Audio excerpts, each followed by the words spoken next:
Hello! So, as a longtime fan of 3D platformers, Ratchet & Clank has been a series I've been interested in ever since I tried it for the first time. Well, I say interested, but I am pretty sure the third game has the most amount of played hours in my old PlayStation 2. By the way, did you know there was a max number count for the amount of New Game Plus in the save file? This lunatic personally found out it is 99. Yes, I'm saying I've beat Ratchet & Clank 3, or up your arsenal if you're American, over 100 times. I was a very weird little boy. So you'd expect me to keep up with this series, but you'd be wrong. After I made my Steam account, I kinda grew out of consoles to be purely a PC player, so that meant no more Ratchet & Clank as it was a PlayStation exclusive, until the newest addition to the series, Rift Apart, was ported to Steam to everyone's surprise. Now I feel out on copium that they're going to port the old games, but that's a different topic. For the longest time, Rift Apart remained in my wishlist waiting for the day I would get it, until I was blessed with a copy on Christmas, so it jumped to the top of my priority list. Hence, here we are. Now I know Rift Apart is considered extremely easy to complete normally, so I ask myself, what better way to make it interesting than to get all achievements while playing on the hardest difficulty? So that's what I'm gonna do. Ratchet & Clank Rift Apart is the latest entry to the series, originally released for the PlayStation 5 in June 2021, and then later ported to PC in July 2023. It has a total of 47 achievements, which I'll separate into the following: story,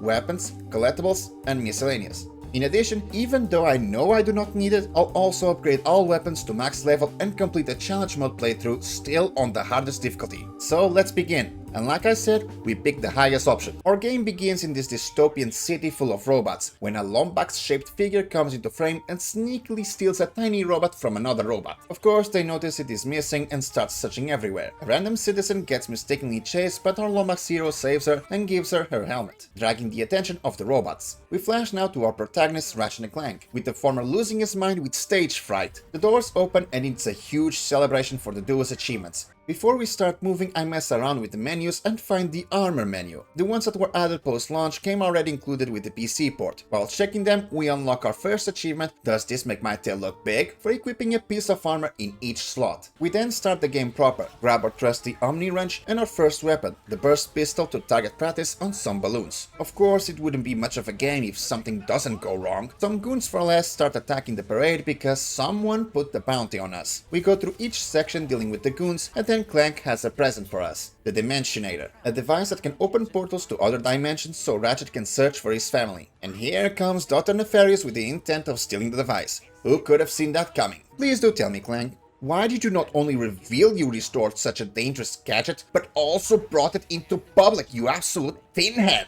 Naturally, we go after him, but unfortunately, we fall off. So after purchasing our second weapon from Miss Zurkon, the Enforcer, we keep fighting through the goons, getting closer to Nefarious. He reveals how he's exhausted of always losing and attempts to use the Dimensionator on us. Then Ratchet does the stupidest thing and shoots the dangerous dimensional device while Nefarious is using it. It goes as well as you'd expect. Huge explosion and the dimensions start breaking apart. Good job, kitty. We're now introduced to one of the new mechanics of this game. There will be sometimes these rifts that we can anchor to teleport to them. We keep going through more goons and some sand sharks brought in by the dimensional chaos. After catching a taxi, we meet our local weapons vendor again, Miss Zurkon, and buy our third weapon, the Shatter Bomb. We fight through one last wave of goons before confronting Nefarious himself and battle him in his ship. Once we beat him, he reveals he wants to use the Dimensionator to go to a dimension where he always wins. He opens another portal, gets sucked into it, and the dimensions break even more, with us getting thrown across multiple environments until we come across Nefarious again. But before we could deal the last blow, the Dimensionator explodes, sending all three into different locations. Clank notices the damage and mutters it is his fault, catching the ear of the Lombax we saw earlier, who takes him. Dr. Nefarious ends at the throne room of his counterpart, and Ratchet in a random alley, putting an end to the intro section and unlocking Rift Apart. We make our way to the plaza and meet these dimensions Miss Zurkon, who mistake us for a member of the Resistance. We spot the White Lombax leaving the planet with Clank, and now we need a royal ship to go after them. For that, we need to find the Phantom, who should be at Club Nefarious. Me being me though, I instead go in the opposite direction for the optional objective of finding a spy bot. There are 10 of these, and we need all of them to unlock the Rhino. We buy our fourth weapon, Mr. Fungi, grab all the rarity nearby, and head there. On the way inside the factory, we spot our first of 25 golden bolts and grab it, unlocking Shiny. You actually only need 5 for all achievements, but of course we'll also grab them all. We progress through the factory, crush Nefarious' soldiers that almost killed me, and grab our first spybot, planning some destruction. On the way to Club Nefarious, we take a side path to find our first pocket dimension. Upon opening it and entering, we earn more than lint. Pocket dimensions contain pieces of armor that unlock permanent boosts, and upon having jumped on each of the balloons on the way to this one's piece, we unlock Boing. So, big mistake on my part. After this point, I accidentally didn't press the button to start recording again, and I didn't notice until my next two achievements. So the footage until that moment is gone. So here's a recreation of the events. I'm sorry for my incompetence. After collecting the armor piece, we unlock Sartorial Steel. We make our way to the club, find Phantom, who turns out to be this universe version of Skid, but he gets detected and runs away. So we go after him while dealing with Nefarious' bootlickers again. During the pursuit, we find our second gold bolt, and when we catch up with Phantom, he gives us the ability to Phantom Dash, our own dedicated dodge button that allows us to phase through certain door barriers and enemy attacks, but also to magnetize to these types of walls to progress. He's also willing to help us get a royal ship, but in turn, he wants help hijacking a blimp. So, while he does his magic, he asks us to distract the guards on the nearby battery acid spa rooftop. Never thought I'd hear those words together. On the way, we find Miss Zircon, who introduces us to the weapon upgrade system. Weapons naturally level up while using them, but you also want to use Raritanium to unlock the upgrade nodes for each one. Each level also makes more nodes available to unlock, and since one of our goals is to max upgrade all weapons, we'll definitely be grinding that XP. Since we're at the shop, we also buy our next weapon, the Negatron Collider. We go up the elevator and start blasting. Once Phantom is satisfied, it gives us glitch to be able to access certain terminals, which we'll need to get the royal ship. We grind the rail back down to the plaza, but before we move on towards the giant Nefarious statue, we go back to a manic wall I spotted earlier, now that I can traverse it, finding our third golden bolt. We cross the gap towards the statue and Nefarious' minions are up to us again with a boss fight. We deal with it and send Glitch into the console. Glitch's sections are little turret minigames. We simply have to destroy the viruses to progress. Once we're done, we get access to the throne room where we sneak up on Dr. Nefarious, but Ratchet can help himself and says Clank's name when he sees the camera footage, alerting Nefarious. Dude, you have to be doing this on purpose, I swear. We barely escape and leave the planet. We swap back to Clank and the other Lombax, who is not buying his explanation of the events. Her name is Rivet, one of the Resistance members fighting these dimensions Nefarious, and convinced he's the one behind the dimensional anomalies. We receive a distress signal from some of Rivet's friends before we get hit by something and crash. We must now traverse the swamp to the factory where they are. On the way we buy our next weapon, the Topiary Sprinkler, we go through another pocket dimension and ride the snails through the swamp water, finding another armor piece inside. Once we're out, we find this dinosaur creature which we fight, and while doing so, our burst pistol reaches level 5, earning They Blow Up So Fast. We arrive at the factory and find out Goons for Less were also caught in the anomaly and are still looking for Ratchet, so we dispatch them and then have Clank deal with the dimensional anomaly, where we meet Gary. These are just puzzle sections where you play as Clank and need to guide your clones to the end to progress. Once we do and the mods are free, we earn Quantum Mechanic for clearing our first anomaly. Our goal is now to reach Rivet's hideout. We grab the 4th gold bolt behind the factory, deal with some more goons, find the 5th bolt on the platform surrounded by bees, earning nooks and crannies, and discover a pocket dimension, but this one seems to have a problem. What? Excuse me?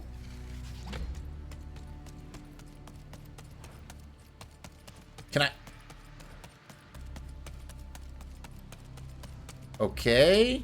We'll come back for it later. Once we enter Rivet's hideout, she scans Clank, finds out he was telling the truth, and decides to help. But then the spybot she caught in the intro was being tracked. A giant centipede robot barges in and kidnaps Clank. So now we're gonna go save him. To be frank, these boss fights aren't that special. Even if they deal a lot of damage if you mistime your dodges, usually there's some nanotech around to help you get back into the game. Once we take down the Seekerpede, we unlock Heightened Seekerpede. Now that we're all on the same page, Clank needs his communicator fixed to speak with Ratchet. So our next destination is Xerkes to find a signal booster. But before we leave, we buy the Ricochet, unlock all upgrades for our burst pistol, now named the Blast Pistol, earning There's Even a Cup Holder, and keep exploring the area. We try once more to enter that pocket dimension in Rivet's hideout.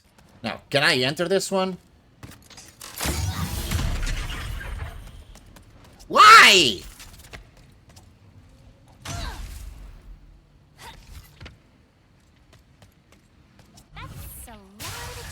Oh, thank God. Jesus Christ. Thank God we got in. We collect the armor piece and then find another one, completing the robot disguise set. After arriving at Xerkes, we immediately find another pocket dimension, earning the first piece of the Q4 set, but also a gold bolt, which I grabbed the stupid way. Oh, I see it. Mort's limeade recipe's slowly coming along. Okay. Does it still count? It doesn't. Xerkes gastropub Once we're inside Xerxes, we find this little teddy bear in the lobby. Upon interacting with it, we discover it's another collectible, the Krager bears. There's one in each planet and we unlock It's So Fluffy for obtaining our first. Now to get the signal booster we have to speak with the pirate Pierre, who isn't too keen on just giving it to us the easy way. So of course we move on to the arena, defeat his pirate minions, earning one more piece of armor, the boots of the pirate set, then Pierre has some self-inflicted injuries and makes us fight his, as he describes, less attractive stunt double. We send it to the scrap heap, gaining 2 achievements in the process. Extreme Gardening for having defeated 30 enemies while they are affected by our top Pierre's sprinkler weapon, and after Pierre surprisingly kept his promise to give the signal booster, we earn Victory for having completed one of the arena challenges. Now Clank can finally contact Ratchet. After some awkward hellos, we come to the conclusion that in order to fix this dimensional mess, we'll have to build the Dimensionator from scratch. Ratchet will head to Savali to try to meet Gary, who hopefully can provide us some sort of information on how to do it, while Rivet and Clank will head to Blizzard Prime to obtain the phase quartz needed to power it. Before we move on though, I try my luck at the next arena challenges, but the first one was to kill 25 enemies with only the Enforcer weapon, which I haven't upgraded at all yet, so I got my butt kicked. On the way to the ship, we get a call from one of the Morts from Sargasso saying Trudy needs our help with something. Here's Trudy, and it turns out she's just hungry. So we can now collect Zerb stones to feed her. There's 60 total. We bring back 15 as requested, but we can get more rewards if we keep grabbing more. When we turn them in, we unlock feeding Phrasing for having collected 10. While gathering those purple fruits, we pass through Rivet's hideout and turn on her TV, earning Lomax and Shell, defeat another big dino obtaining Excision event for having killed 5 of those, and no need for multi-ball for having defeated 2 enemies with a single ricochet round. Having collected at least 30 Zerb stones, the Morts give us a piece of armor and we can now fly with Trudy to collect those out of reach Zerb stones. While harvesting, we find our 7 gold bolt floating above Rivet's hideout and buy our next weapon, the lightning rod, earning full rack for having filled the weapon wheel. Once we grab our final Zerb stone, we hand them over, gaining our second spy bot. Now it's time to move on with the story. We travel to Blizzard Prime with Rivet and Clank first to obtain the phase quartz for the Dimensionator, and it seems the planet has seen better days, as it is completely destroyed. We hit these purple crystals, allowing us to shift between a still intact Blizzard and the destroyed one. We then meet a survivor who, rightfully so, is angry at the turn of events that led to the planet's destruction. While traversing the good version of the planet, we come across some more goons, this time on floating bikes, which for some reason they actually posed a challenge and killed me once. After we deal with them, we backtrack a bit to find our 8 gold bolt and then arrive at the mining hub. We take the optional path where apparently the cooking chef has been missing for a bit, so we go look around for her. On the way we find a pocket dimension finishing the Galactic Ranger set, and while hopping between dimensions with the crystals, we collect the 9th gold bolt. Eventually, we come across a chef who has some interesting ways to gain inspiration for her dishes. She asks us to protect her honey harvesting machine, as the local fauna isn't gonna just let all the delicious honey go to waste. Honestly, kind of a tough one. There's 3 waves, lots of enemies, and the goons being lured in the last wave don't help. We died twice when they showed up. At least on the winning run, we earned life of the party for having deployed 50 Mr. Fungi, and once we pull through the encounter, we unlock sweet victory and get our first spy bot. This will inspire you to make your own art one day. That thing is oh my god.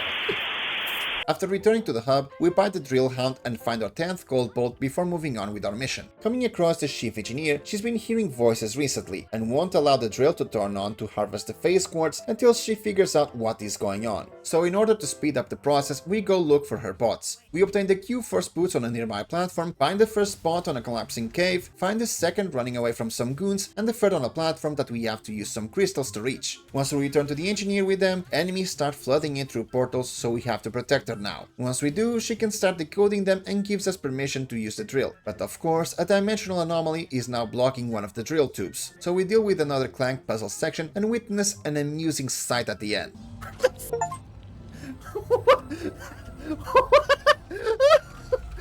Clank, what happened to you? Since the anomaly has been cleared, we can now activate the drill, so we grind rail our way there, jumping in between dimensions. Once we arrive, we activate it, but goons are on our butt now, and it turns out activating the drill was what destroyed the planet on the other dimension, so... oops. Now we have to find a way to deactivate it before it is too late. After dealing with the enemies, we grab the phase quartz, but doing so transfers us to the bad dimension, so we have to deal with Nefarious robots before heading back. Upon returning, we crash the goon's ship into the drill, stopping it. But unfortunately, Rivet drops the phase quartz, and while saving Clank, the drill beam breaks it. So now that it's broken and the drill is inoperable, Rivet suggests taking the broken pieces to someone called the Fixer on Torrent 4. Even in its destroyed state, we technically acquired phase quartz, so we earned this crystal is my things. We jump now to Ratchet as he arrives at Savali and meets Gary. He says we can find our answers in the archives and that his apprentice can help us, but to no one's surprise, the town is under attack by Nefarious' robots. So we deal with them and meet Gary's apprentice, KT-7461. She says to reach the archives we'll need the help of the monks who hid themselves in the 3 temples spread around the area. She also gives us the hover boots for a boost of speed. So we have to make our way around this huge wasteland to the temples. Well, at least I would like to. Temples. Hey, I never caught your name. Wait, what? Oh, I am KT-7. What are you doing? And the Temple, the Badlands. What is wrong with you? Call it the Badlands. Reloading from the last checkpoint fixed that for now. While wandering around, we find our first of these Lombax shrines containing a Lorb, a recording left by some Lombax years ago. After collecting another orb, I happened to press the jump button twice while boosting with the hover boots, and apparently this constitutes an achievement. Must go faster. We head to the temple on the south, find the third Lorb at the entrance, and go through some trials to reach the temple at the top. By trials, I mean it's just some timed obstacle courses. We reach the top, defeat Nefarious' goons, use glitch to hack their cage, and that's one temple done. We slide back to the Badlands and keep exploring. On another timed course, we collect another Lorb. Above it, there's an outlandish simple puzzle to get another. Nearby, we chase a moving cage containing our 11th gold bolt, drop down into a canyon with another Lorb in a dark corner, and a pocket dimension on the opposite side for the Star Shield helmet. We climb back up, and right next to where we left the running cage, we open another pocket dimension for the Lombax Praetorian boots and reach our second temple. Same deal, just defeat Nefarious' minions, and then repeat it once more while protecting KT-7461 while she hacks the cage's terminal. After doing so, we find another shrine surrounded by pesky local fauna, obtaining another Lorb. Then find a set of 3 switches we press quickly with our hover boots, which opens a portal to our 12th gold bolt. In the middle of the Badlands, we find this monk who is offering some goodies for the Lorbs. Of course, since we've been already collecting those, as soon as he finishes the dialogue, we earn Might Have Broken Something, as we have way more than 3 now. We hand in the 7 we have collected, earning 2 armor pieces of the Wasteland set. If we want the final piece, we'll have to find the remaining 5. Speaking of which, there's one right next to the monk. We buy our next weapon from Miss Zircon, the Void Repulsor, a very important weapon for later, so I'll be trying to upgrade it as much as I can. We grab our 9th Lorb, and then while heading somewhere else, we pass nearby Miss Zircon, and this triggers Max Relax, for having found some citizens of Nefarious City who are enjoying some personal time. Anyway, we find our 10th Lorb at the top of some cliffs, and the 11th in a sand shark nest. The glitch returns, so we reload to the last checkpoint once more, and then find our final Lorb in a moving cage like our gold bolt before. We turn them in, earning the last piece of the Wasteland set. We find another runaway cage with the chest piece of the Robot Pirate set, which is fitting as immediately after, we discover a ruined pirate ship in a cave containing our 4th spy bot. With every collectible available at this point obtained, we go to the final temple and deal with Nefarious' troops, freeing the last set of the monks. They then teleport us to the town and open a hoverboot highway to jump to the top of the archives. Oh yeah, forgot to mention, the archives are located on top of this huge robot who's been wandering around the Badlands all this time.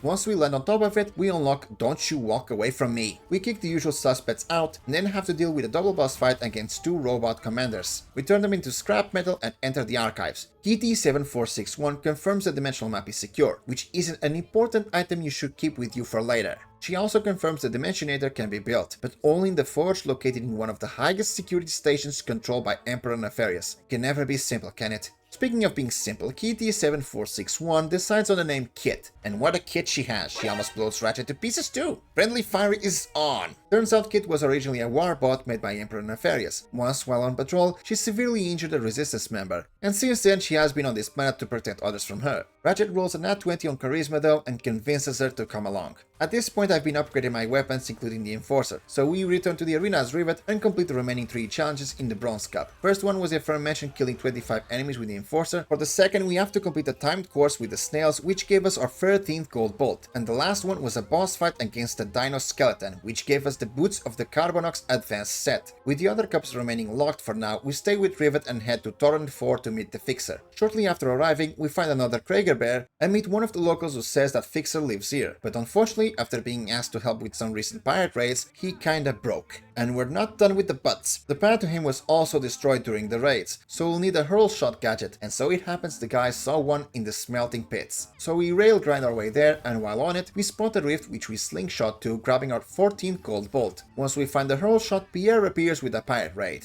And these enemies might be the most annoying ones in the entire game. Some of the pirates have shields that take too long to break, so often you'll have to use a weapon like the topiary sprinkler to immobilize them, or have Mr. Fungi to distract them so you can hit them from the back. Once they're dealt with, we grab the hurl shot and have to deal with the rest of the pirate raid. We climb onto the command ship, defeat the boss, then Pierre throws a tantrum and destroys his own ship. We return to Miss Zircon, buy our next weapon, the Buzz Blades, and because we have the hurl shot, we can head towards the Fixer. Immediately on the next platform, we find a pocket dimension where we collect the Lombax Praetorian helmet. The pirates aren't too happy about the ship's destruction and us fixing the Fixer, so they try one last attack, which they fail. We reach the Fixer, turn him on, and it turns out the guy is having a mental crisis. He destroys one of the pirate ships, forcing them to retreat for good, and then turns his murderous intent to us. So we do our best to escape by grinding the rails as he quite literally brings the house down. We are so close to escaping when he attempts to crush us in his hand. Then Clank reveals he learned the mighty technique of Talk no Jutsu, saving our hide and even convincing him to fix the quartz, earning us Emotional Support Robot. Before leaving Torrent 4, we take two optional paths. One leads us to our 5th spybot and the other to the 15th gold bolt. We go back to Ratchet and Kit as they arrive at the Kadaro station in Cordelian. Of course, they are just not letting us in the normal way, so we have to use the dimension hopping crystals again. On the other side, the station has been completely abandoned, but at least the elevator still works, so we can go in instead of staying in this blizzard. After some rooms, we notice a half-closed door with a rift on the other side. Inside it, we collect our 16 gold bolt. Upon dealing with some amoeboids, we meet a junk bot, and he knows where a dimensional crystal is, but alas, he lost his arm in the water of this room, so we have to drain it. He opens the door and the game all of a sudden tries to become a survival horror as a creature the bot calls Juice is now actively hunting us. We keep heading down and find the crystal, which teleports us straight onto the center of the forge. Thankfully, Kit is good at improvising. Ratchet, on the other hand, is not, and completely destroys the forge. Now the whole station is after us, so we need to find another crystal to warp back to the abandoned one with the giant deadly creature. We fight through waves of enemies, and once we arrive on the other side, we immediately discover a pocket dimension, acquiring the Captain Starshield chest piece. With the original forge now destroyed, our only option is to hope we can restore the one in the abandoned dimension. We have Glitch first cleanse the terminal from viruses, then we head down to check on the power supply, which is gone. So Ratchet has the idea of grabbing the one on the other side and bringing it here. On to find another crystal. In the following rooms, we need to power up some doors while avoiding the hungry monster. After we successfully escape, we go through an underwater section, and on a side path, we find our 17th gold bolt. We get out of the water, find the crystal, and quickly hit it as Juice is right behind us. We come across Miss Zircon and buy the Glove of Doom. Once more, we need to fight waves of Nefarious guards to reach the power source, where we make quite a discovery. Juice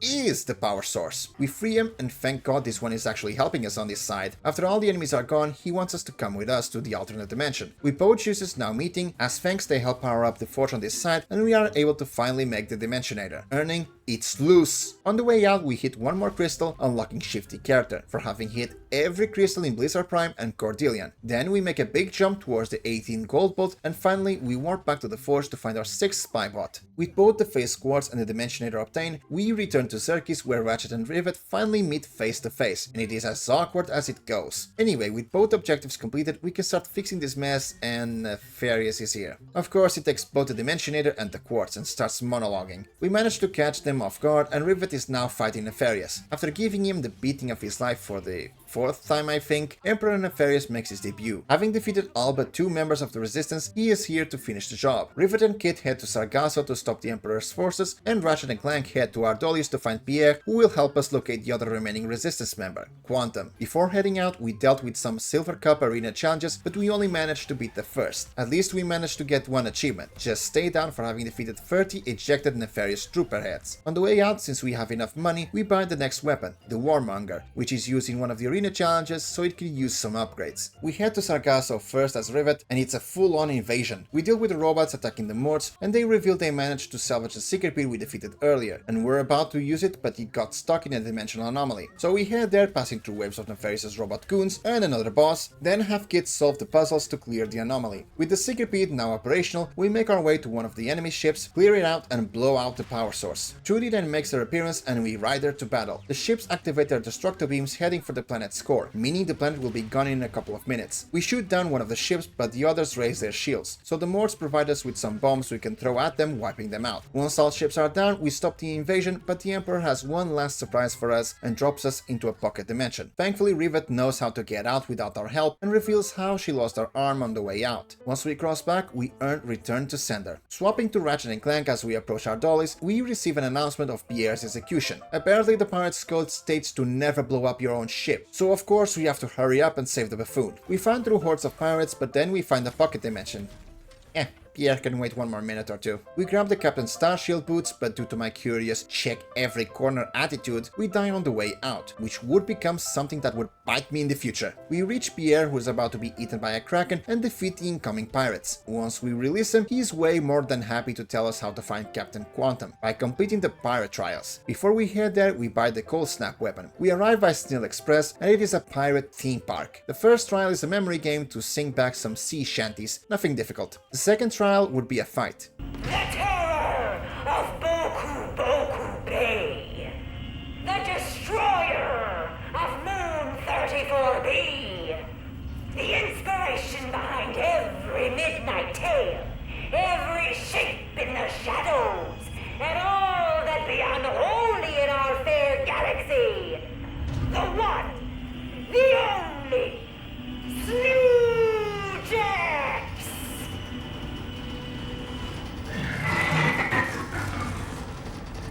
It's just a Grunthor. Was a Grunthor. Oh yeah, forgot to mention our second trial be temporarily out of order. He can just keep going, or not.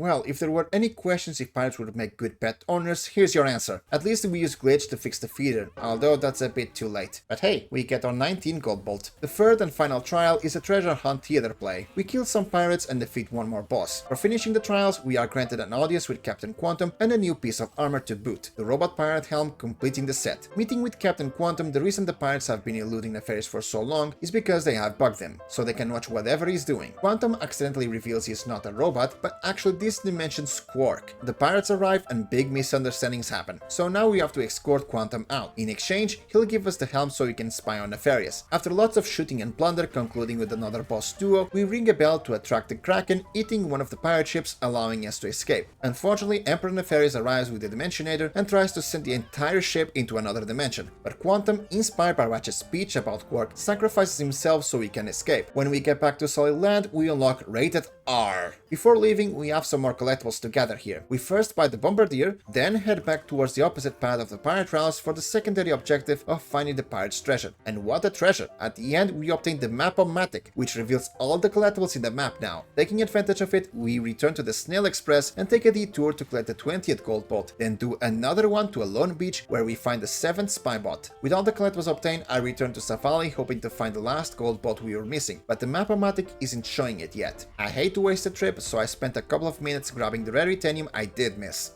Once I'm done, we head to Xerxes, and on the way, our duo is watching both Nefariouses, with the Emperor setting his sights on the map, so we do an 180 to Savali. We fight through the Emperor's troops and the living dead, but we're too late, the map is gone. Rivet and Kit go into the ship to try to find it. At the end, we end up finding Gary, and he reveals he hit the map in a dimensional anomaly, but it will only be a matter of time until Nefarious finds it. So, he points Ratchet towards the catacombs, but to access them, we need to activate 3 excavation towers, which we do while fighting more skeleton goons. The catacombs open and we find a door locked with the last terminal for Glitch. When we're done, we unlock Glitch finds a way, for having completed all Glitch's challenges as well as obtaining our 21st gold bolt. Proceeding into the catacombs, we ride a snail once again and find some spooky skeletons, reaching the anomaly. Clank goes in, we complete the puzzles and retrieve the map. Only Nefarious is already here, takes the map and sends us through a portal. Rivet and Kit arrive, and in a desperate move, Kit activates her warbot form, and if it wasn't obvious by now, she was the one responsible for Rivet losing her arm. It gets captured as well, leaving only Rivet left, so we get into our ship and fly to Zordum prison to free our comrades, earning no bones about it. Alright, it's prison break time. We buy the Black Hole Storm and immediately turn to the right, collecting our 22nd gold bolt. Proceeding through the vents, we find our 8th spybot and drop down to free Clank as well as Phantom, the Morse, Quantum, and a sheep? Unfortunately, Ratchet and Kit are being taken to maximum security, so we have to go after them. We grab the 23rd gold bolt behind these cages, fight another boss, find their cage, and grab onto it, falling into another section of the prison. We catch up, but to power down the cage and free them, we need to visit the warden's office. On the way, we grab 2 armor pieces. We complete the Q4 set by grabbing the chest piece inside one of the open side cages, and inside this pocket dimension, we collect another chest piece, finishing the Lombax Praetorian set. We platform across to the warden's office, finding the Emperor's assistant. Please do not hurt me. I am only following the Emperor's orders. so we stupidly ignore her and shut down the power, opening all the cells, except the most important one, because someone rerouted the power to the VIP cell. Of course, they aren't happy about us releasing every prisoner, so we have to fight our way back. Once we arrive, we have some new allies, so while they deal with the enemies, we grab our 24th gold bolt that was locked in one of the cells. We catch up to the duo again, and damn it, this assistant just can't let go. After a chase sequence featuring Joker's laugh gas and one final gauntlet of enemies and 2 bosses, we finally free them. Following some catching up between Rivet and Kit, the latter decides to stay while the rest go back to Xerxes to strategize. Unlocking I'm the Warden now. We're at the end game now, so we go back to the arena and complete all the remaining challenges. As a reward from the 3rd silver one, we receive our final gold bolt. During the 4th silver, we have to freeze enemies with a cold snap, which allows us to easily unlock Icebreaker for meleeing 5 enemies while they are frozen. Beating said challenge also increases the range of our air melee attack to break boxes that are further away. Beating the final silver challenge gave us a chance piece of the advanced Carbonox set. In the gold cup, completing our first challenge unlocks Can't Stop Me. For the 3rd gold, I would have to beat enemies with the Headhunter, so I went ahead and bought it. Completing the 4th gold gave us our 9th Spybot, and during the final challenge, we unlocked Hole Puncher for 20 headshots with the Headhunter, and for completing it, the advanced Carbonox helm, finishing the set. Under the assumption that I already got everything that I could, I proceed to the final battle. Emperor Nefarious opens a massive portal and plans to invade Ratchet's dimension, so we gather our troops and move to stop him. First, as Ratchet, we deal with his minions, including another mini-boss, and confront them. They teleport away, we swap to Rivet looking for them, and they come back piloting a giant robot. Now as Rivet, we attack and destroy one of the robot's arms. We swap back to Ratchet and destroy the other arm as well as the eyes. Now with the help of Gary, we teleport to the inside of the suit and take out the robot's heart, deactivating it permanently. Now only Nefarious is left, or so we thought, as he opens countless portals in which his robot minions keep flooding in. We end up surrounded, but Kit Deus Ex Machina happens. She will keep the minions occupied, and now it's only Rivet and the Emperor. Probably the toughest fight so far in the game. That purple laser really homes in on you. I still don't know how exactly to avoid it unless I'm already behind cover. Nevertheless, there's enough nanotech around in case of a pinch. We beat him, he tries to break the dimensions apart but becomes Kraken food instead. We recover the Dimensionator, allowing Clank to fix the dimensions. Rivet and Kit make up, fireworks go off, and credits roll, earning 2 fuzz, 2 Nefarious, and unlocking Challenge Mode. Before we started though, we reload our save, putting us back before the final battle, and grab the last Spybot. With this, we can now purchase the Rhino from Miss Zurkon, earning Aim to Misbehave. So with only seemingly 1 armor piece left, we go back to the menu, and choose Challenge with, of course, choosing the hardest difficulty once more. Challenge Mode makes a few changes. Besides the obvious enemies are tougher changes, any of our weapons that reach level 5 can be further upgraded by purchasing the Omega variants, giving them the ability to go up to level 10 and unlocking a few extra upgrade nodes. To help with the price of those, there's also a bolt multiplier, and lastly, 2 new weapons become available to purchase, those being the original pre-order bonuses, the Pixelizer and the Bouncer for exactly 1 bolt each. Otherwise, Challenge Mode has no further changes. Any collectibles you already got get replaced by phantom versions that give bolts instead. The only exception is the Krager Bears, which do respawn, but since we only found 2 in the previous playthrough, we'll go for those properly this time while leveling up the weapons as much as we can. Since there's no point in retelling the game again, I'll just cut to the relevant moments. In the first ever grind rail of the game, we do a double jump 5 times for alert the sponsors. Upon reaching Miss Zurkon, we buy the Pixelizer and Bouncer, unlocking fully stacked for purchasing all weapons. Fast forward to Nefarious City, we find our first Krager Bear in one of the shopping stands near our first ever pocket dimension. In Sargasso, after defeating the Seeker Pete, the second Krager Bear is inside Rivet's hideout sitting on the sofa. At Xerxes, it's one of 2 bears we found in the previous playthrough, so we collected again in the lobby. The one in Savali is found at the South Temple straight ahead from the first time pathway. For our 4th bear, after we meet a mysterious stranger in the ruined version of Blizzard Prime, the next time we return to the good version, it will be on top of some trash right next to the crystal we used. Torrent 4 is the other one we found, and also one of the easiest. He's in one of the merchant stands near Miss Zurkon. At the Kadaro station in Cordelian, he'll be sitting in a mound of snow outside of the abandoned version of the station. During the invasion of Sargasso, since we managed to upgrade the Void Repulsor to the Void Reactor, we kill our 10th enemy with a reflected attack for return policy. After completing the pirate trials and collecting our phantom reward in Ardolis, the bear will be next to a treasure chest straight ahead. Lastly, in Zordon Prison, after rescuing Clank, the final bear will be in the cells where Phantom and Quatam were, unlocking Unbearably Awesome. Before heading to the final section of the game, we spend a couple of hours replaying Challenge in the arena, upgrading all weapons to max level. All 20 reach level 10 and have all of their upgrade nodes. With that, we beat Emperor Nefarious one last time, finishing the Challenge Mode playthrough. We seemingly have everything to trigger the final achievement, but there's one thing I still have to mention. As said, there was one piece of armor missing when we were starting the challenge run. It turns out that piece has already been collected. Remember the one where I died after collecting it that I said would bite me back?